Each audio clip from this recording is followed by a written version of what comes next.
ഒന്നാമത്തെ ചോദ്യം, അജ്ഞതയിലും അന്ധവിശ്വാസത്തിലും കാലങ്ങളായുള്ള സാമൂഹിക അടിമത്വത്തിലും എല്ലാവരും സന്തുഷ്ടരായിരുന്ന കേരളത്തെ വിഡ്ഢികളുടെ പറുദീസ എന്ന് ആരാണ് വിശേഷിപ്പിച്ചത്? 1 സി. സ്വാമി വിവേകാനന്ദൻ.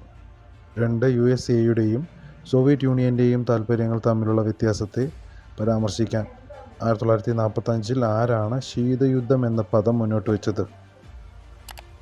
2 ബി. George Orwell. മൂന്നാമത്തെ ചോദ്യം, ഡഫറിൻ പ്രഭുവിൻ്റെ തലച്ചോറിൻ്റെ ഉൽപ്പന്നമാണ് കോൺഗ്രസ് എന്ന് ആരാണ് നിർദ്ദേശിച്ചത്? ഉത്തരം ഓപ്ഷൻ എ, ലാലാ ലജ്പത് റായ്. നാലാമത്തെ ചോദ്യം, 19-ാം നൂറ്റാണ്ടിൻ്റെ മധ്യം വരെ അന്താരാഷ്ട്ര വിനിമയത്തിനുള്ള ഏക അംഗീകൃത തുറമുഖമായി ചൈനയിലെ ഏത് തുറമുഖത്തെയാണ് കണക്കാക്കപ്പെട്ടിരുന്നത്? ഉത്തരം ഓപ്ഷൻ ബി, കാൻഡൺ. അഞ്ചാമത്തെ ചോദ്യം, ശീതയുദ്ധകാലത്തെ ഏറ്റുമുട്ടലിൻ്റെ പശ്ചാത്തലത്തിൽ ഇന്ത്യയുടെ വിദേശ നയത്തിൽ നേതൃത്വപരമായ പങ്ക് വഹിച്ചത് എന്താണ്? ഉത്തരം ഓപ്ഷൻ സി, NAM.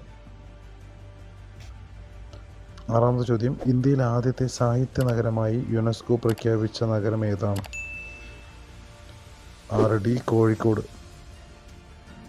ഏഴാമത്തെ ചോദ്യം, താഴെ പറയുന്ന അന്തരീക്ഷ പാളികളിൽ ഏറ്റവും സാന്ദ്രത കൂടിയത് ഏതാണ്? Option C, troposphere.